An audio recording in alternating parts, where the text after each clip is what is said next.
नमस्कार दोस्तों, आप देख रहे हो टर्न अप लाइफ अर्जुन के साथ। मेरा नाम सुमित है और मेरे जीवन की ये घटना जिसे मैं आज तक भुला नहीं पाया। मैं यूपी के एक छोटे से गांव से रहने वाला हूँ। वैसे तो मैं एक न्यूज़ रिपोर्टर हूँ, अंधविश्वास भरी बातों पे यकीन नहीं करता।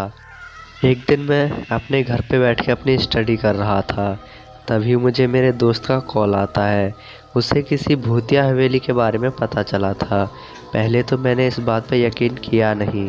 अब मेरे दोस्त को उस हवेली में जाना था, कुछ न्यूज़ मिल जाएगी, इसी वजह से मैं भी उसके साथ जाने के लिए तैयार हो गया। वो हवेली जिस जगह पर थी वो शहर से काफ़ी बिछड़ा हुआ था, इसीलिए मैं और मेरा दोस्त ट्रेन पकड़ के उस जगह पर आ गए। लेकिन स्टेशन से उस हवेली तक जाने के लिए हमें कोई वाहन नहीं मिल रहा था। कुछ लोगों से पता किया तो उन्होंने बताया कि वो हवेली बहुत ही खतरनाक है, इसीलिए वहाँ पर कोई नहीं जाता। आप यहाँ से एक बैलगाड़ी किराए पर लेके जा सकते हो, लेकिन कोई भी आपके साथ वहाँ तक नहीं जाएगा। इस हवेली के बारे में ऐसी बातें सुनने के बाद मेरे अंदर एक अलग सा इंटरेस्ट आ रहा था, लेकिन दूसरी तरफ मेरा दोस्त थोड़ा बहुत घबरा गया था। हम दोनों ने थोड़ी सी बातें की और बातें करने के बाद हम अपनी मंजिल की तरफ निकल पड़े। मैं अपने कैमरे से सारी हरकतें रिकॉर्ड करते हुए जा रहा था। कुछ दूर चलने के बाद हमें सामने की तरफ एक गांव दिखाई दिया। हमने उस गांव में जाने का निर्णय लिया, इस इरादे से कि शायद हमें हवेली तक कोई वाहन मिल जाए।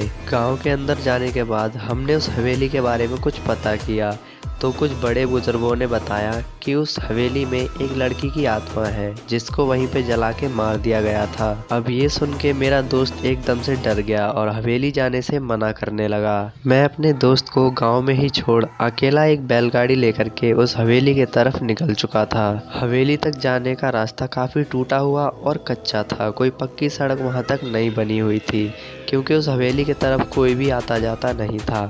लेकिन मुझे इस हवेली का रहस्य जानना था, इसीलिए मैं बिना देर किए हवेली की तरफ निकल चुका था। गांव में मुझे एक बुजुर्ग ने बताया था कि जिस लड़की की आत्मा उस हवेली में रहती है वो उस राजा की रानी थी, जिसे राजा बेहद प्यार करता था और राजा ने गुस्से में आकर के उसे जला के मार दिया। मुझे चलते चलते शाम हो चुकी थी, लेकिन अचानक पता नहीं मेरे बैलों को क्या हुआ, वो आगे नहीं बढ़ रहे थे। लेकिन मैंने हार नहीं मानी और मैं पैदल ही हवेली की तरफ निकल चुका था। मैं पैदल ही अपनी मंजिल की तरफ बढ़ रहा था। कुछ दूर चलने के बाद अचानक मेरे सिर पर पीछे से किसी ने वार किया और मैं वहीं पर बेहोश हो गया। जब मुझे होश आया तो मैं एक कब्रिस्तान में था। मेरे आसपास बहुत सारी कब्रें थीं। मैं कब्रिस्तान से उठ के हवेली की तरफ जाने लगा, लेकिन मुझे एक बात अंदर ही अंदर खाए जा रही थी कि आखिर मैं कब्रिस्तान तक कैसे पहुंचा और कौन था वो जिसने पीछे से मेरे सिर पे वार किया। मुझे चलते चलते काफ़ी रात हो चुकी थी, लेकिन थोड़ी दूर और चलने के बाद सामने की तरफ मुझे हवेली दिखाई देने लगी, जिससे मैं अंदर ही अंदर खुश था, लेकिन थोड़ा बहुत डर मेरे अंदर भी आ रहा था। जैसा कि गांव वालों ने मुझे बताया था कि इस हवेली में आज तक जो भी रुका है उसका कुछ अता पता नहीं चला, वो जिंदा भी है या नहीं इस बात का पता कोई नहीं लगा सका। पर मैं बिना कुछ सोचे समझे हवेली के अंदर घुस गया। अंदर घुसते ही मुझे हवेली में जगह जगह बहुत सारी मूर्तियां दिखाई दे रही थीं, जो शायद उसी रानी की हैं जिसको राजा ने जला करके मार दिया था। लेकिन ये मूर्तियां काफ़ी अजीब पोजीशन में बनाई गई थी और बहुत ज़्यादा डरावनी भी लग रही थी। ये मूर्तियां इतनी डरावनी थी कि मरे हुए इंसान का भी कलेजा फट जाए।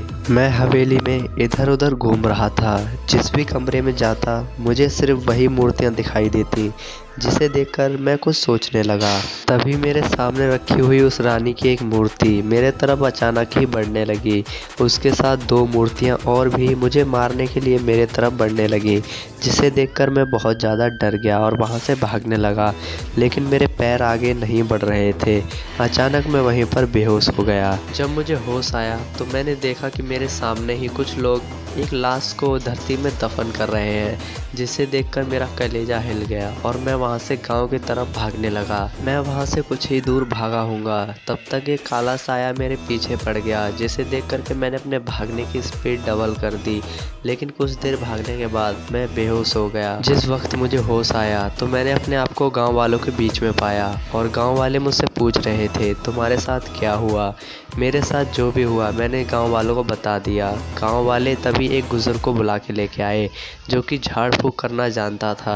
उसने मेरे ऊपर झाड़ फूँक किया और मुझे बताया कि तुम्हारी किस्मत बहुत अच्छी है जो तुम उस रानी के चंगुल से बचकर आ गए। ऐसी ही रहस्यमय कहानियाँ सुनने के लिए हमारी वीडियो को लाइक करके चैनल को सब्सक्राइब कर लें और बेल वाला आइकन जरूर दबाएं और एक प्यारा सा कमेंट जरूर करें।